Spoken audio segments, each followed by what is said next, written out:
Hey guys, Auspicious'Aussie here, and welcome to episode 51 of my New York City wrestling series for TEW 2016. This is Broadway Brawl. I really enjoyed making last episode, going a bit more into detail with the whole storylines and the going ons between Ace of Spades and I've decided to call Julius Moore and Ross Henry the franchise players, or just franchise players.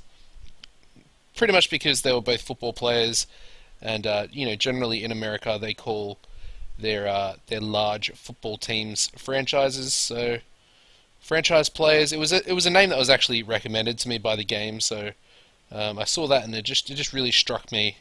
Without me being creative at all. We'll be continuing some storylines with the Ace of Spades with Ace of Spades. I gotta stop calling them Aces of Spades because that's just not what it is. And as well as Ernest Youngman and the involvement with him. That's actually where we're going to start the show.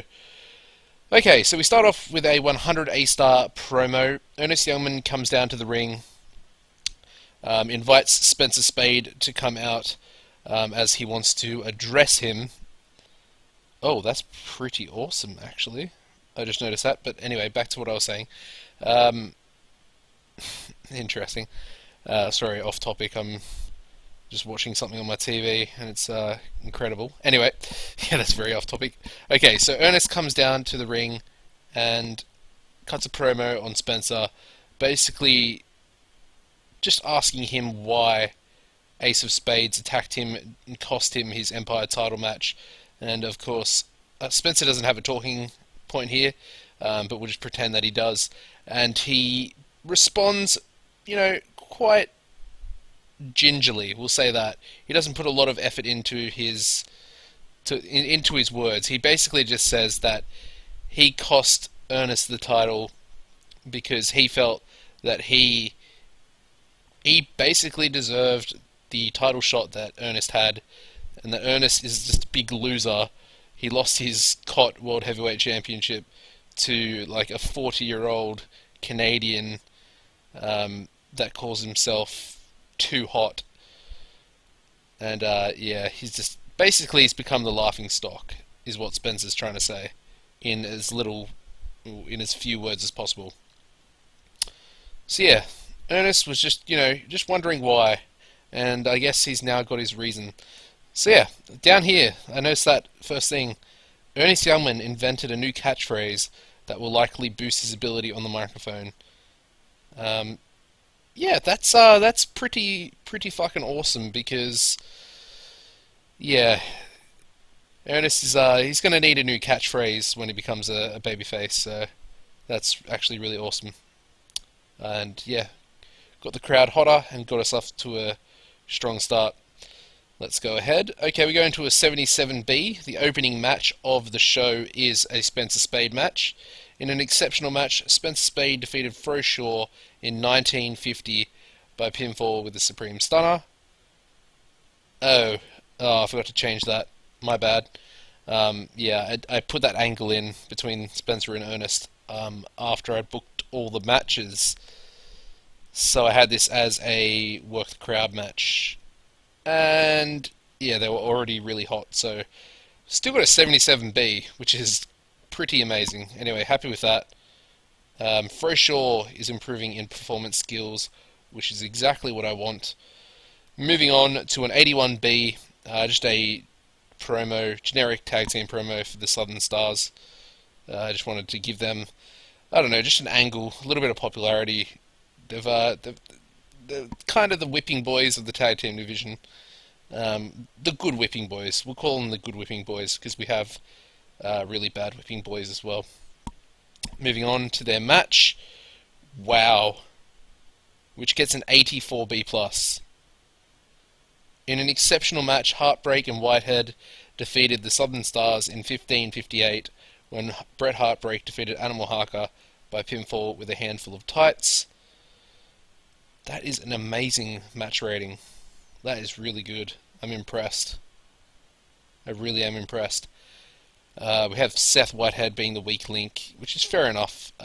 Although, yeah, okay, fair enough. And Brett pulling an 81 in-ring performance there. No worker improvements. Moving on to a 100 A-star Menace promo by Julius Moore. And this guy, Graham Gorman, is he's not a debutant because he actually debuted on the main event show I did off camera. But this, of course, is his YouTube debut, we'll say, as far as the series goes. I'll show you him after the show. He's just turned 30 years old. He's the replacement for what's his name? The New York Doll who left the company. This guy's much better as a wrestler, but he has nothing to give us on the mic, which is good because he's just a jobber, a very, very good jobber at that. An interesting thing, he made his debut tag teaming with Marvel Malloy, simply because he looks identical to Storm Spillane. I actually contemplated renaming him like something similar to Storm Spillane because he is Graham Gorman. Do you know what I mean?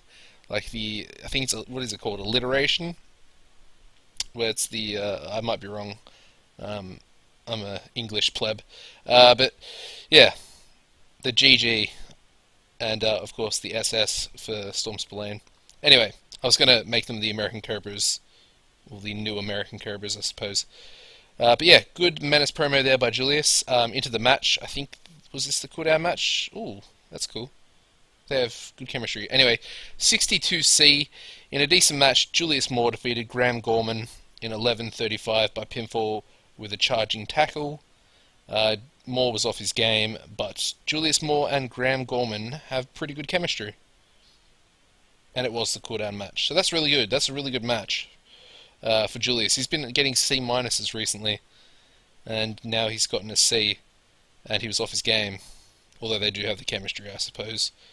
So I should probably read into that a bit more. But a good cooldown match, not too bad.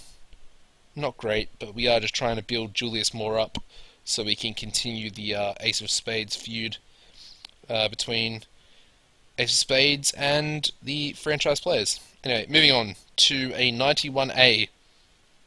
Okay, so this is just Ace of Spades attacking Ernest Youngman before his match backstage. Just before he's about to go past the curtain. And yeah. Oh god. Seth Whitehead looked lost out there. Although he's getting better at his gimmick, even though he looked lost. He's also improving in acting, which is awesome. So these three were rated on entertainment, and Ernest was rated on overness. So yeah, just continuing the feud, attacking him, beating him down backstage. Okay, so I could turn Ernest here, but I'm not going to. Oh, what a match rating. That is pretty much the reason why I didn't turn him there, because I knew he had the match afterwards. I didn't actually, I'm just making that up.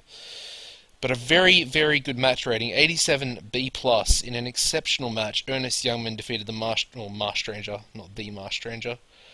Marsh Stranger in 1932 by pinfall with the hit. We have the lack of psychology, which is bullshit because Ernest has like 80B in his psychology, which is pretty annoying. And yeah, you got a 92 in-ring performance, no worker improvements, a very good match. That hopefully the main event, I have a lot of faith that the main event will beat that. And I guess you can probably now realize what it is. It is going to be the Ring Generals are using their tag team rematch clause for the tag team titles. And yeah, their spectacular over-the-top entrance gets a 97A star. Marv Statler underperforming. Lovely. Good on you, Marv. Holding Dean down, as you do. We then get a 100A star for the Ministry of Darkness, who have a new manager. Raven Nightfall has debuted. She's both of their managers, and she's debuted her Acolyte gimmick, of course, religious following, with the old Ministry of Darkness there. Perfect person, a perfect woman manager to be associated with these two guys and the tag team. Very happy to get her in. She's quite expensive. I think she's like 11.50 per week, which is a lot for a manager. And both of these guys can talk. They get 100 A stars for their entertainment promos. So she wasn't needed, but I saw her and I just felt like it had to happen. She was the perfect fit. And yeah, really happy to get her in. She got an above average as well for that acolyte gimmick. And they got a 100 A star. Good stuff. And the match itself gets a... Oh. Oh. Why was that so bad? Interesting. 86B plus. Still a very good rating. I just thought it would at least crack an A. Interesting. Anyway, in an exceptional match, the Ministry of Darkness defeated the Ring Generals in 30-16 when Aldous Blackfriar defeated Dean Waldorf by pinfall with a by submission, sorry, with a Gloomweaver clutch after interference from Raven Nightfall. Interesting. The Ministry of... I didn't even actually put that in. The game put that in. That's absolutely awesome. Yeah, the Ministry of Darkness made defense number 2 of their NYCW tag team titles. And good old Marv Statler being the weak link in this match. But that's awesome that... Oh, I think I might have actually done Tainted. A Tainted win. But that's like perfect. Submission with a Gloomweaver clutch following interference from Raven. I wish the rating was better. Wish it was 3 points better. 89A would have been perfect. But that's all good. Happy with that. That's their rematch. The Ring Generals, they've got a little storyline brewing in themselves, and you guys can probably tell if you're at all intuitive. Simply just the way I've been speaking about the Ring Generals. And of course, the level that Dean's at. Anyway, hopefully his popularity isn't hurt too much. Of course, it was tainted. But yeah, massive win for Aldous, getting a pinfall on the Empire Champion in the main event. Good stuff, Aldous. Good stuff. He's actually a contender for our figurehead of the company. He's not the best choice, obviously. It's quite obvious that would be Spencer Spade, self-proclaimed ace. And yeah, I mean, he named his stable after him thinking that he deserves to be the ace. So yeah, let's have a look at the end of show rating. 79B, that's okay. Happy with that. Obviously I'd like to be hitting A's every event, but that's not exactly doable. I mean, it can be doable in the future, don't get me wrong. But we're trying to do some stuff at the moment. We're trying to make some storylines and make it a bit more entertaining, because the series is becoming a bit monotonous. Monotonous? Anyway, I don't know if that's the right word. But yeah, same events over and over again. We're nowhere near really getting a TV deal. So let me just make this speech while I ramble on. We're nowhere near getting a TV deal. So it's just hard. It's really hard. And like there's so much good talent out there that I could sign, and that I really do want to sign, because there's so many good things I could be doing, and the matches that we could be having potentially I could be getting. I don't want to sound too cocky, but I could be getting fairly consistent 90s if I brought in the people that I want to bring in. The only reason I'm not bringing them in is because they're unemployed at the moment, or on paper appearance deals, and if I bring them in and work with them as much as I want to work with them, I feel like they're going to get poached, and I really don't want that. So yeah, who else shall we go? Yeah, Bret Heartbreak. No, not Bret Heartbreak. We'll go Ernest Youngman. Cool. Give them all hugs. like there's a lot of Japanese wrestlers that are unemployed that can work in the USA that are just amazing, and I had a really good idea bringing them in. And don't get me wrong, we'll do it in the future. I just want to be Colts so I can get them on written deals because I just have a feeling that I'll sign these guys, I'll use them for what 6 months to a year in game time, and then we'll basically just lose them to Japanese companies that are already Colts. That's a little bit disheartening. We're still 49 popularity and 47 importance. And that's been like that for a little while, so yeah, not great. Let's have a look at popularity. Auto push everybody first. Let's have a look at Aldous, 89A. That's pretty standard for him at the moment, especially after that big win. I think that might be his pop cap, which is okay. I'm happy with A's. Okay, so that has stayed. It's gone down 1 point, but I think it was already down that 1 point at the start of the month. Yeah, let's have a look at Graham. I'll show you his profile, his skills. Like, those in-ring skills are freaking ridiculous. They're so good. He's got no entertainment skills. He's got a little bit of menace, but like, I could probably get him over with that, but I don't want to because, yeah, I just don't. I just want to use him as a jobber, basically. Yeah, I don't know. He's now got 17 popularity, so I'm already getting him over, despite him being a jobber. He's Northern Irish, but he was pretty much working in Canada before with ACPW, who are now out of business. Yeah, I don't know.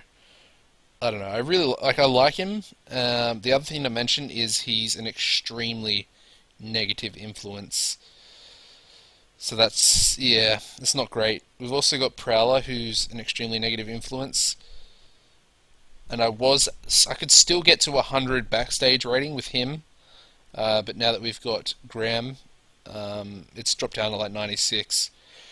And I prefer it to be at 100, so yeah. We've also got Raven, as I mentioned. Have a little look at her. She's pretty good on the mic, but once again, I don't really need to. Um, I don't need to use her as the Ministry of Darkness mouthpiece, I suppose. For sure, had a really good match. 44D, that's up 2 points. It's all good. As long as he continues to improve, that'll make me happy. Let's have a look at Julius. 60, I think that's the same. Oh, it's up 2 points as well. Okay, that's good. Um, who else? Have a look at Prowler. Oh, not physical. Ooh, 72B minus. It's up 1 point after that title match. Okay. Please don't tell me he's pop capped because that would make me cry. I don't think he shouldn't be. He really shouldn't. He's got 88 star quality. Yeah. Anyway, hopefully.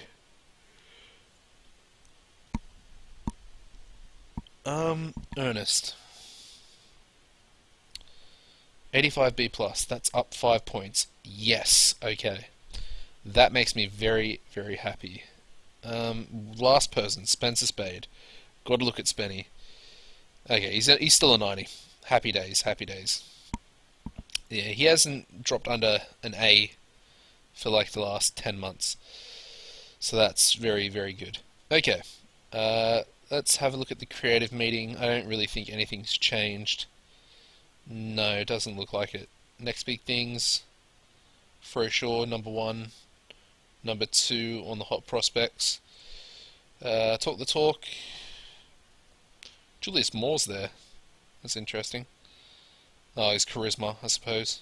He's got very, very good charisma. Showstoppers.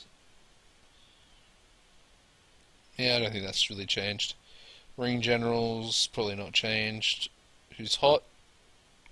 Kind of makes sense that all these guys. Good to see Brett there, actually. Yeah, really good to see him there. Who's not? We got no one in the who's not. That is decent. Time decline, obviously. 14 years past his prime. Good old Steve Flash. I really wish I didn't offer him that really long contract.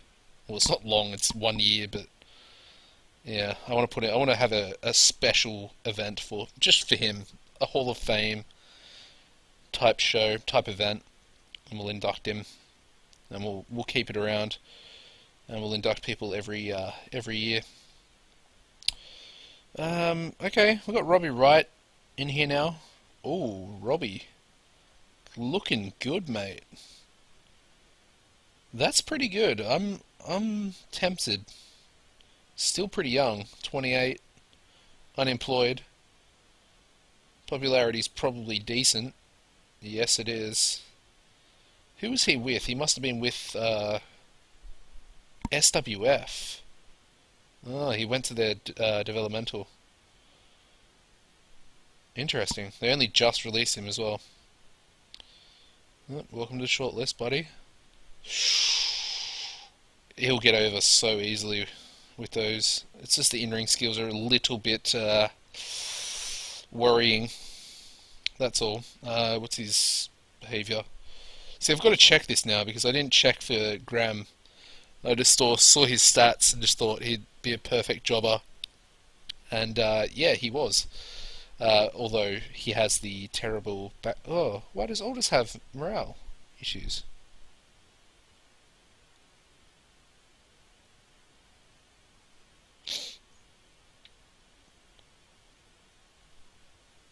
Okay. Is that why he's annoyed? I mean, I don't think so. It's probably because I left him off main event. But it's only just popped up. So, I think he's upset about being the tag team champion because it's a mid-card level title. So he doesn't know why he's holding it. Well, mate, I need you. You're part of a plan. That's annoyed me, seeing that. Be grateful that you have a title, you cheeky bastard. So yeah, another thing to mention, Rocky Mountain Wrestling went out of business. Also to mention, the tag team champions were with the company, so they're now unemployed, and they're still holding the titles. Yeah, I think they made a defense with it. Yeah, just recently on a couple of shows. Not recently, just recently. Their one defense. I really wish Mustang and Hellspawn actually got it because then we could start defending it properly. But that's all good. Anyway, I'm rambling on. Yeah, I'm so depressed that I can't get a TV deal anywhere. It's really depressing. But I'm going to keep grinding away. It's not really a grind. I do enjoy it. And we are a regional company. We're a regional fed, and it's pretty much what the series has been so far. And of course, everybody just loves to be, to progress quickly and to see progression. But I mean, if you think about where we've come from, we were at the start of the game, we're a small company. We're not even regional, and now we're up to 49 D plus popularity in the tri-state region. I've done a lot, and I'm very proud, and we're going to continue because I'm actually loving this series quite a lot. Quite a lot. So, I've just had a little thought in my head. Should I make this a floating title? Is that what we do? Do we make it floating or main event? I feel like either one of those two is something we should do. Let's go floating. Let's do it. Has it changed? No, it hasn't, but I expect it to change. I think having that as floating will be quite beneficial. Hopefully. I don't really know what floating can do. I've never really tested that. I think if we made it a main event title, I think we could easily get it to 100 prestige. but I kind of feel like that's a little bit cheating. Yeah. Anyway, thank you for watching, guys. Hope you have enjoyed. I am absolutely loving, going into a bit more depth with the whole storylines of the shows at the moment, and I hope you guys are enjoying it as well. I'd love to get a few comments and see your guys' feedback on those. So yeah, if you're a new viewer, don't forget to subscribe as well. And yeah, see you in the next episode, guys. Goodbye.